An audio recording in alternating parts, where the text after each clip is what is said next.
Again continue करते हैं उसी पार्ट को। जो हम सोशल रिस्पॉन्सिबिलिटी ऑफ बिजनेस की बात कर रहे थे, तो कुछ इसमें फैक्टर्स हैं affecting social responsibility of business. अब देखते हैं कौन कौन से फैक्टर्स हैं जो अफेक्ट कर सकते हैं। ऑफ कोर्स पहले तो अगर हम इंटरनल मैनेजमेंट ले लें, चाहे आप उसमें प्रमोटर्स को ले लें, टॉप मैनेजमेंट को लें, बोर्ड ऑफ डायरेक्टर्स को ले लें, या शेयर होल्डर्स लें, उन पे है इतनी कैपेबिलिटी कि वो कहीं ना कहीं इस पर कुछ एक इम्पैक्ट कर सकते हैं, राइट। उसके अलावा सोसाइटल फैक्टर्स हैं industry and trade association, government and legal system, political influence, competitors and resources. तो ये कुछ फैक्टर्स हैं जो social responsibility of a business को अफेक्ट कर सकते हैं। अब देखिए हमारी सोशल रिस्पॉन्सिबिलिटीज़ हैं क्या। हम कह रहे हैं हमको एक सोशल रिस्पॉन्सिबिलिटी फॉलो करनी है। मैंने आपको पहले भी बताया कि कुछ स्टेक होल्डर्स होते हैं। स्टेक होल्डर्स कौन होते हैं? जिनका कंपनी में डायरेक्टली और इनडायरेक्टली इंटरेस्ट है, राइट। तो उन सब के लिए हमारी कुछ ड्यूटीज़ हैं, रिस्पॉन्सिबिलिटी बनती है। अब एक एक करके देखते हैं क्या है। सबसे पहले आप अपने शेयर होल्डर की बात करते हैं। शेयर होल्डर कौन होते हैं? जो एक्चुअल में हमारे कंपनी के शेयर्स को परचेज कर रहे हैं, ठीक है। उनको हम शेयर होल्डर्स को हम ओनर्स ऑफ द कंपनी भी कहते हैं। तो अब इसमें क्या है, उनके लिए हमको क्या ड्यूटी देखनी है? To ensure safety of their investment. Of course share holder हमारे वहाँ इन्वेस्ट कर रहे हैं, पैसा लगा रहे हैं, तो हमको उनकी सेफ्टी को इंश्योर करना है। टाइमली उनको डिविडेंड देना है, loans timely payment of loans करना है।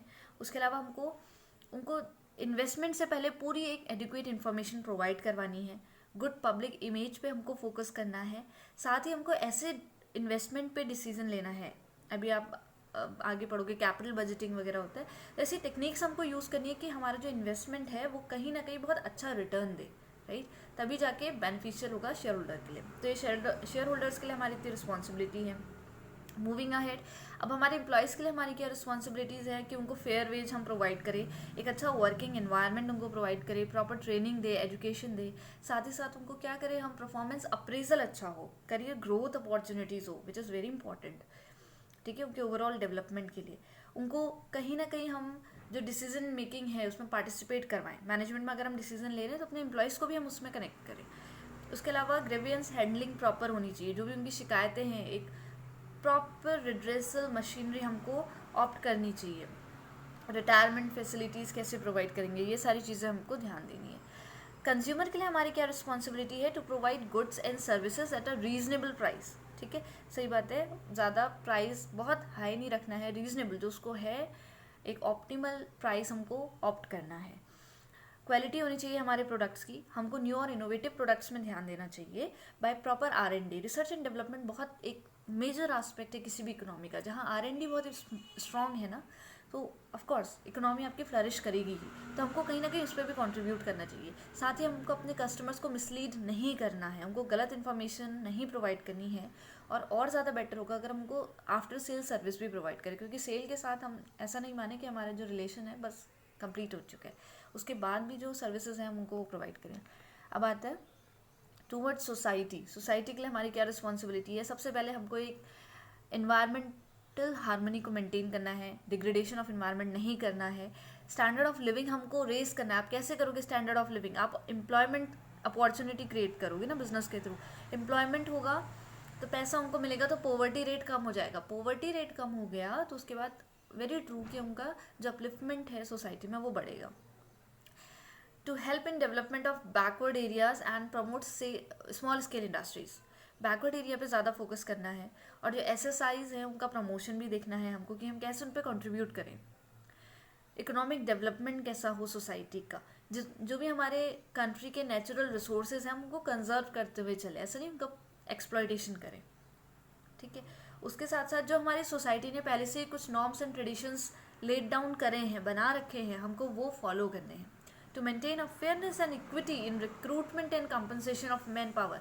अभी यहाँ अपना प्रॉफिट मोटिव नहीं देखना है। अगर मुझे लग रहा है कि मैं उसको कंपनसेशन का मतलब क्या है, अगर मेरे एम्प्लॉयज़ को कोई लॉस हो रहा है, कुछ भी हार्म हुआ, कुछ डैमेज हुआ, तो उसको मैं पैसे देकर या किसी भी कोई भी एक कंसिडरेशन प्रोवाइड करा के कंपनसेट करती हूँ, राइट। तो वो फेयर पॉलिसीज़ होनी चाहिए। दूसरी चीज़, रिक्रूट अगर मैं कर रही हूँ तो ऐसा नहीं कि जो मेरा रिलेटिव है मैंने उसको रिक्रूट करा, नहीं।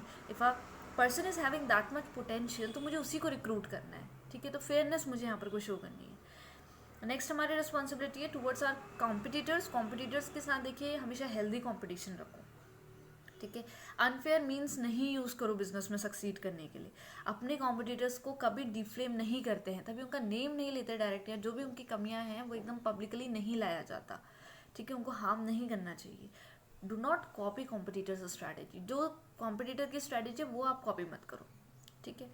Next is towards government. अब गवर्नमेंट के लिए हमारे क्या रिस्पॉन्सिबिलिटीज़ हैं? Timely payment of taxes and duties, very true. Government हमसे यही एक्सपेक्ट करती है कि हम टैक्स की चोरी ना करें, जो बिजनेस है प्रॉपर ऑडिट हो हमारा, और जितना भी हमारा बच रहा है, जो एक्सेस पार्ट है जो हमको देना है एक्चुअल में टैक्स में, तो वो हम पे करें। हम लोग करप्शन में इन्वॉल्व ना हो, कोई मनी लॉन्ड्रिंग का केस हमारे बिजनेस से एसोसिएटेड ना हो। मनी लॉन्ड्रिंग मतलब आप इलीगल तरीके से फॉरेन में पैसा पहुंचा रहे हैं, नहीं करना है।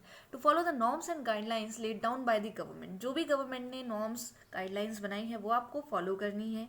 To follow the legal system of the country, हर कंट्री का एक कॉन्स्टिट्यूशन है, एक अपना लीगल सिस्टम है, एक लेजिस्लेटिव पार्ट है, आपको वो ब्रेक डाउन नहीं करना है, आपको वहीं फॉलो करना है। To support the government in its public welfare initiatives, अगर गवर्नमेंट कुछ एक ऐसा इनिशिएटिव ले रही है जिसमें ओवरऑल डेवलपमेंट हो सोसाइटी का, जो कहीं ना कहीं पब्लिक के वेलफेयर में कंट्रीब्यूट करे, तो आपको भी उसको सपोर्ट करना चाहिए।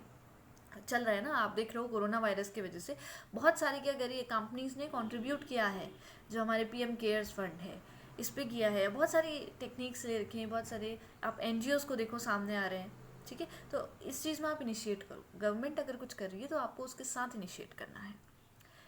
And finally towards our customers and towards our suppliers and creditors, right. Suppliers के साथ क्योंकि हमको बैकवर्ड इंटीग्रेशन अच्छा करना है, ठीक है। हमारे क्रेडिटर्स भी हैं जो भी, उन सबके साथ हमको एक जो हमारा इंटीग्रेशन है वो स्ट्रॉन्ग करना है। कैसे करोगे? सबसे पहले to make regular orders of purchase, ऐसा नहीं कि आपने एक सप्लायर से एक दिन लिया फिर नहीं, फिर ले रहे हो नहीं, ऐसा नहीं, रेगुलर ऑर्डर करो। To deal on fair terms of and conditions, ठीक है, कि उनके साथ टर्म्स एंड कंडीशन सही रखनी है। ऐसा नहीं कि उनको, अगर वो मेरा सप्लायर है या वो मेरा क्रेडिटर है तो मैं रेट्स पे थोड़ा फ्लक्चुएशन करूँ, ऐसा नहीं है। जो मार्केट में जो रेट चल रहा है go with that. To have a fair credit policy, अब क्रेडिट पॉलिसीज़ भी आपकी एकदम फेयर होनी चाहिए कि अगर मैं इतने दिन तक का टाइम दे रही हूँ तो मैं उतना अलॉट करूँ, ठीक है। Timely payment of dues, very important. अगर आपके सप्लायर्स आपको कुछ प्रोवाइड कर रहे हैं, रॉ मटेरियल या कोई भी मटेरियल आपको मिल रहा है, तो इट्स योर ड्यूटी नाउ। अगर कुछ ड्यूज़ है तो आप उसका टाइमली पेमेंट करिए, क्योंकि नहीं तो क्या होगा, नेक्स्ट टाइम फिर आपको वो प्रोवाइड नहीं करेंगे, राइट। तो all these sort of things are important. यही हमारी जो हमारा बिजनेस है उसकी रिस्पॉन्सिबिलिटी है towards the society. I hope आपको इतना क्लियर होगा। अगर इसमें कुछ भी डाउट है तो फील फ्री टू आस्क, ठीक है। Any time you can ask और स्टार्ट मेकिंग नोट्स, ठीक है। Thank you so much.